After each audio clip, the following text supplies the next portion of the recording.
یہ ہے وہ قابل حذر انجام، اللہ تعالیٰ مجھے اور آپ کو اس سے بچائے۔ یوم یقول المنافقون والمنافقات للذین آمنوا انظرونا نقتبس من نورکم، جس دن کے کہیں گے منافق مرد اور منافق عورتیں ان لوگوں سے جو ایمان والے ہیں، للذین آمنوا انظرونا، انظرونا ذرا ہمارا انتظار کرو، ذرا ہمیں مہلت دو، کہاں بڑھے چلے جا رہے ہو، دوڑے جا رہے ہو، تمہارے پاس روشنی ہے اور تم جو ہے لمبے لمبے قدم اٹھاتے ہوئے بڑھتے جا رہے ہو، انظرونا ذرا ٹھہرو، ہمارا انتظار کرو، ہمیں مہلت دو، نقتبس من نورکم، ہم تمہارے نور سے اقتباس کر لیں، اس سے فائدہ اٹھا لیں، اس کی روشنی میں ہم بھی یہ مرحلہ طے کر جائیں۔ قیل ارجعوا وراءکم فالتمسوا نورا، لوٹ جاؤ اپنے پیچھے کی طرف اور تلاش کرو نور، یہ یہاں بٹا نہیں ہے، مفت میں نہیں ملا ہے، یہ کما کر لایا گیا ہے۔ جنہوں نے ایمان کمایا دنیا میں انہیں یہ نور ملا ہے، جنہوں نے اعمال صالحہ کا کسب کیا دنیا میں انہیں یہ نور عطا ہوا ہے۔ تو اگر تم اس سے محروم ہو تو یہاں کسی کو نہیں ملے گا، اور کسی کا نور کسی دوسرے کو فائدہ نہیں پہنچائے گا۔ اگر ممکن ہے تو لوٹ جاؤ۔ فَضُرِبَ بَيْنَهُمْ بِسُورٍ لَهُ بَابٌ، پھر ان کے مابین ایک فصیل حائل کر دی جائے گی جس میں ایک دروازہ ہوگا، بَاطِنُهُ فِيهِ الرَّحْمَةُ، اس کے اندر کی طرف اللہ کی رحمت ہوگی، نزول شروع ہو جائے گا رحمت خداوندی کا، وَظَاهِرُهُ مِنْ قِبَلِهِ الْعَذَابُ، اور اس کے باہر کی طرف، سامنے کی طرف اللہ کا عذاب جو ہے اس کا نزول شروع ہو جائے گا۔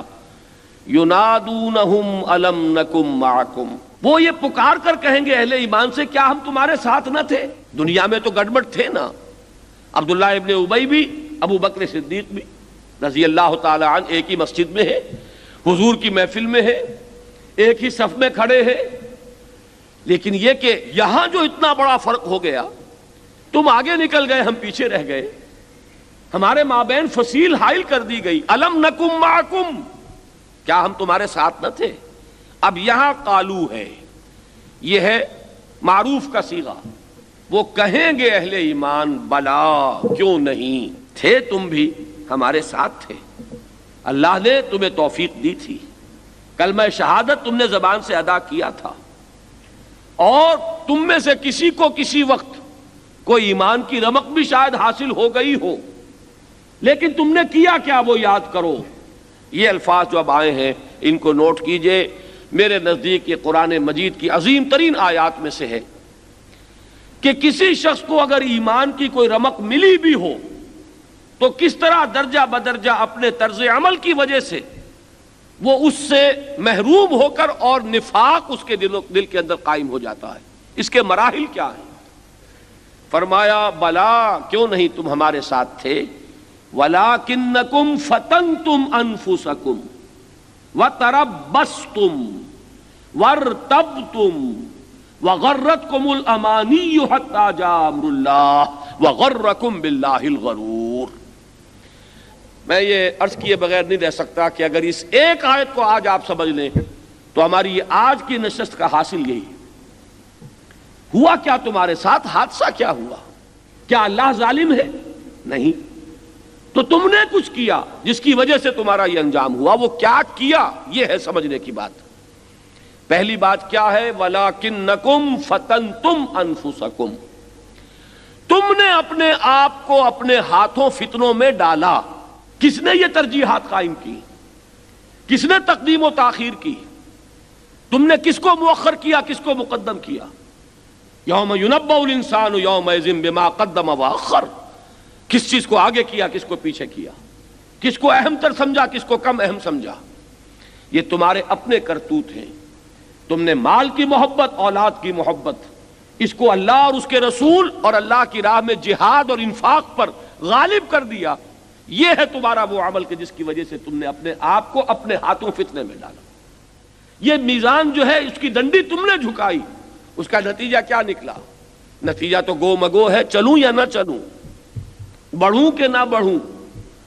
ادھر سے پکار آ رہی ہے نکلو اللہ کی راہ میں، انفروا خفافا وثقالا، ادھر پاؤں میں بیڑیاں پڑی ہوئی ہیں، مال کی محبت، جان کی محبت، اولاد کی محبت۔ جگر کا بڑا پیارا شعر ہے، تپتی راہیں مجھ کو پکاریں اور دامن پکڑے چھاؤں گھنیری۔ فرض پکار رہا ہے اور ادھر گھر کا آرام، گھر کی آسائش، وَلَٰكِنَّكُمْ فَتَنْتُمْ أَنفُسَكُمْ وَتَرَبَّصْتُمْ. اچھا اب اس کے بعد تیسرا لفظ کیا ہے؟ وَارْتَبْتُمْ، اور تم شکوک میں پڑ گئے. یہ تیسری سٹیج ہے. پہلے تو یہ کہ ذرا تاخیر، تعویق، تپتی راہیں مجھ کو پکاریں، دامن پکڑے چھاؤں گھنیری. اور جب واقعی آدمی رک گیا تو اب اگر کوئی پونجی ایمان اور یقین کی تھی تو وہ پگھلنی شروع ہو جائے گی، زائل ہونی شروع ہو جائے گی. شکوک و شبہات کے کانٹے اس میں گڑ جائیں گے. پتہ نہیں آخرت ہے بھی کہ نہیں. اندر سے شیطان وسوسہ اندازی کرے گا کہ تم کس چیز کے پیچھے پڑے ہوئے ہو، دنیا کا نقد چھوڑ کر آخرت کے ادھار کے پیچھے جا رہے ہو.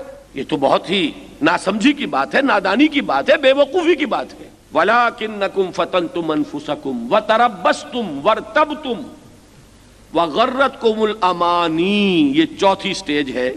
اگر کبھی اندر سے طبیعت کے اندر ضمیر نے ذرا ملامت بھی کی کہ کیا ہو گیا تمہیں، ایمان کے دعوے دار بنے پھرتے ہو اور اللہ کی راہ میں نہ انفاق، نہ اللہ کی راہ کے لیے تمہارے پاس وقت ہے، نہ اس کے لیے تمہارے اندر کوئی ارج ہے کہ کوئی کام کرو، کوئی محنت کرو، یہ بڑی کوتاہی ہے.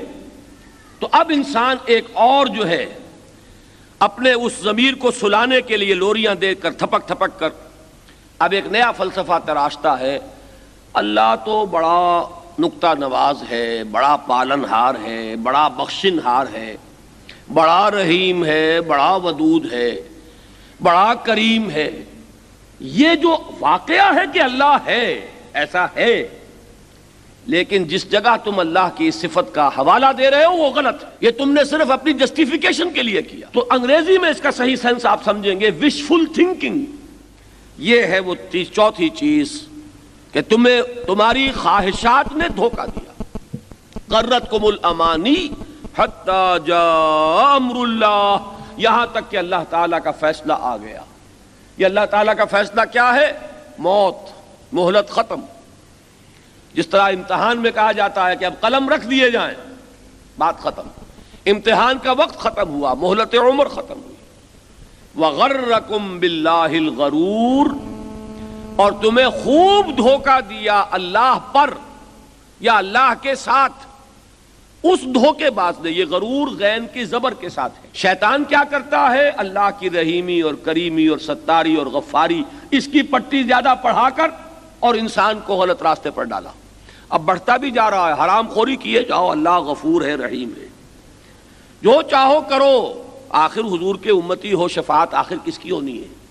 یہ سارا جو ہے چکر یہ شیطانی ہے. در حقیقت انسان کو اس درمیان میں اپنی بات لے کر چلنی چاہیے. اسی لیے فرمایا کہ یہاں سے یہاں تک اب یہ 5 الفاظ نوٹ کر لیجئے.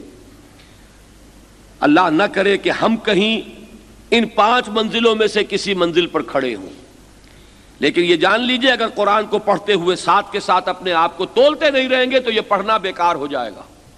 لہذا اس آیت کو خاص طور پر پڑھتے ہوئے ہمیں ذرا اپنا جائزہ لینا چاہیے کہ کون سی وادی میں ہے، کون سی منزل میں ہے عشق بلا خیز کا قافلہ سخت جاں. میری اپنی مانوی شخصیت کہاں ہے؟ کہیں ان میں سے کسی جگہ پر تو نہیں کھڑے ہوئے؟ گاڑی کون سی اسٹیشن پر رکی ہوئی ہے؟ وَلَٰكِنَّكُمْ فَتَنْتُمْ أَنفُسَكُمْ وَتَرَبَّصْتُمْ وَارْتَبْتُمْ وَغَرَّتْكُمُ الْأَمَانِيُّ حَتَّىٰ جَاءَ أَمْرُ اللَّهِ وَغَرَّكُمْ بِاللَّهِ الْغَرُورُ. یہ ہے اصل میں تم تھے ہمارے ساتھ وہاں دنیا میں اور انجام تمہارا ہو رہا ہے کفار کے ساتھ. وہاں سے یہاں تک جو سارا سفر ہے یہ ان 5 الفاظ کے حوالے سے پہچان لو.